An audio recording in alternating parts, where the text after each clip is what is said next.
أنزل على عبده الكتاب ولم يجعل له عوجا قيما لينذر بأسا شديدا من لدنه ويبشر المؤمنين أشهد أن لا إله إلا الله وحده لا شريك له وأشهد أن سيدنا محمدا عبده ورسوله وصفيه وخليله الذي أدى الأمانة ونصح الأمة وكشف الغمة وتركنا على مهجة البيضاء. أما بعد. Pertama sekali kita rafakkan setinggi syukur kepada Allah Subhanahu Wa Taala pada malam bacaan kitab Safinatun Najah pada menerangkan mengenai Syafi'i. Dan kita telah sampai kepada fasal yang terakhir pada bab taharah. Dan dengan izin Allah, insya-Allah hari ini juga ialah mungkin hari ataupun hari terakhir saya meneruskanlah kitab ni, memandangkan saya sendiri akan berpindah ke tempat lain. Jadi kebetulan kenalah, saya cakap ke Haji Asri, kata kebetulan ada satu lagi bab yang tertinggal sebelum meneruskan masuk kepada fasal yang baru. Jadi kalau ada ustaz yang sambung lepas ni, boleh minta dia sambung dekat solat. Tajuk mengenai sembahyang. Fasal pada kali ini al-haidu wan nifas, haid dan nifas. Boleh tengok dekat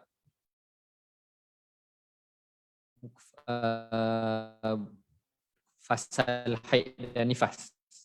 Dalam buku hijau tu muka surat berapa tak? Ada 7. Betul, yang tu. Bahasa Melayu dan Jawi 6, 7. Okey. Bab ini adalah fardu ain bagi sekalian wanita. Fardu ain dan wajib diketahui oleh setiap wanita. Fardu ain juga bagi suami, fardu kifayah bagi suami yang mempunyai isteri, ataupun yang mana isteri dia tak tahu mengenai hukum hakam darah wanita. Jadi suami kena tahu. Kalau suami tak tahu, dia wajib mengizinkan isteri dia pergi belajar.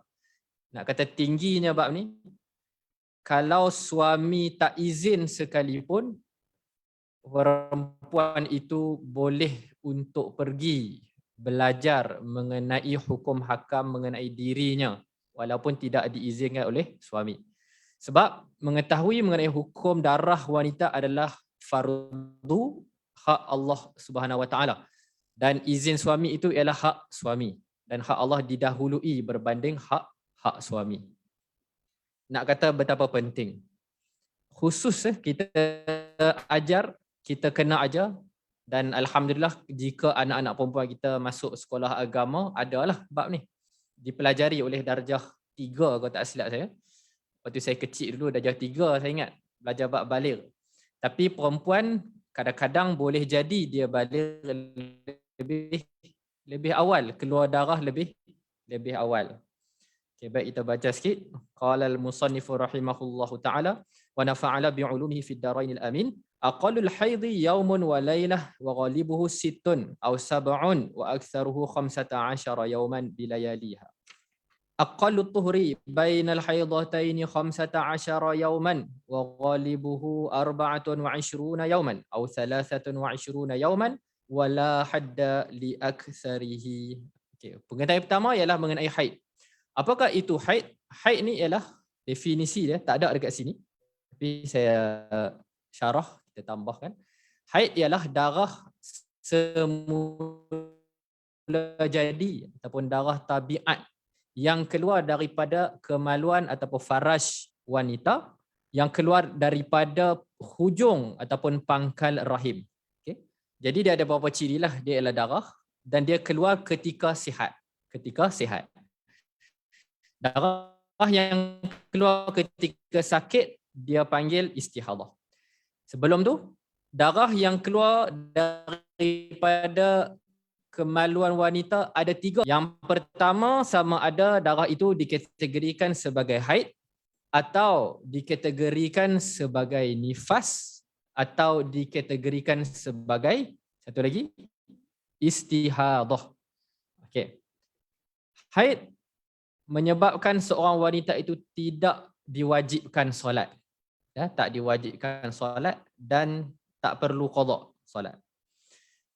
Dan menyebabkan seorang wanita itu haram berpuasa, tetapi wajib untuk qada puasa yang ditinggalkan kerana haid.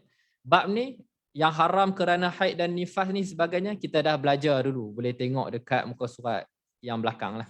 Yang haram ketika hadas besar. Okey, boleh tengok. Dekat sini dia sebut sekurang-kurang haid ialah sehari semalam. Okey. Sehari semalam terpecah kepada dua jenis. Ini perlu diketahui. Satu, sehari semalam yang keluar secara direct. Maknanya kalau mula keluar 8 malam, 9 malam keluar, 10 keluar, sampailah 8 malam esok. Itu dipanggil 24 jam secara direct. Ini insya-Allah tak ada masalah. Dia haid secara pastilah. Okay. Yang kedua, 24 jam tetapi dia keluar secara terputus-putus. Sebenarnya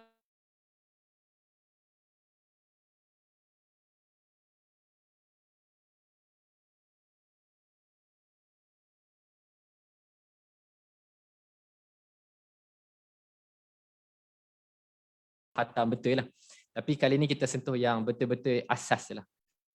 Okay. Yang bahagian kedua tadi apa? Keluar 24 jam tetapi terputus-putus. Saya bagi contoh. Tadi perempuan nak semayang maghrib, dia cek, ada darah. Jadi dia semayang maghrib tak? Tak semayang maghrib. Dia cek isyak, ada darah lagi? Ada. Dia pun tidur. Okay. Lepas tidur, subuh tak ada darah. Kena solat ke tak? Soalan dia. Kena solat ke tak? Adakah dah cukup 24 jam? Belum. Pukul 7 sehingga subuh pukul 6 pagi, baru 11 jam.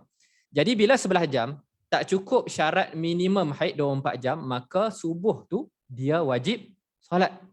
Sebab apa? Tak cukup lagi. Jadi darah tadi, secara zahirnya mula-mula dia belum lagi dikategorikan sebagai haid. Nampak? Itu hari yang pertama. Jadi dia kena subuh solat. Zuhur, tak ada darah, solat. Okay, selagi mana tak cukup 24 jam, tak ada darah, solat. Ada darah, baru tak solat. Okay, sekali lagi. Kita sambung kisah orang perempuan tadi. Jadi zuhur tak ada.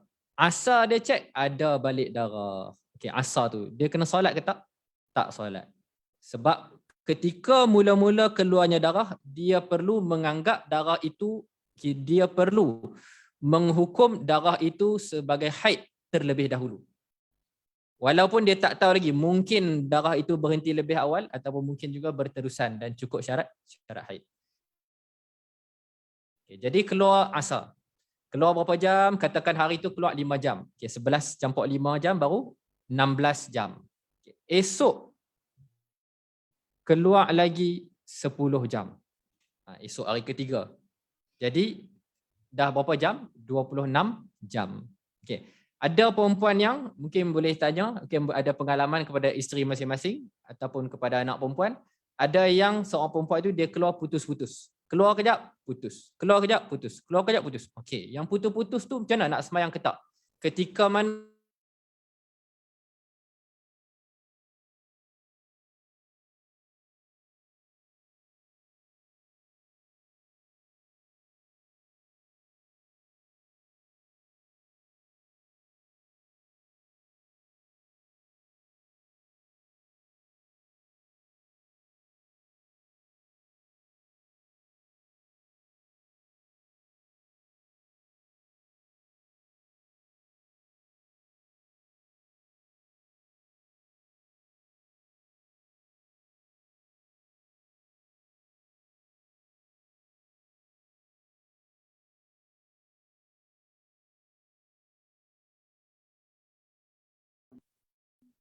okey, itu lagi.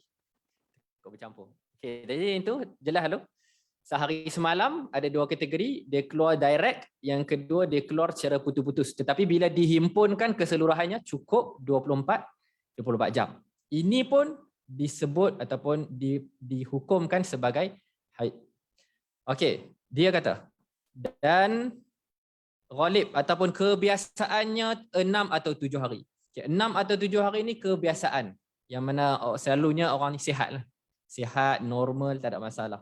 Jadi orang yang macam ni, alhamdulillah rezeki yang Allah Ta'ala bagi kepada dia. Tapi ada Allah Ta'ala uji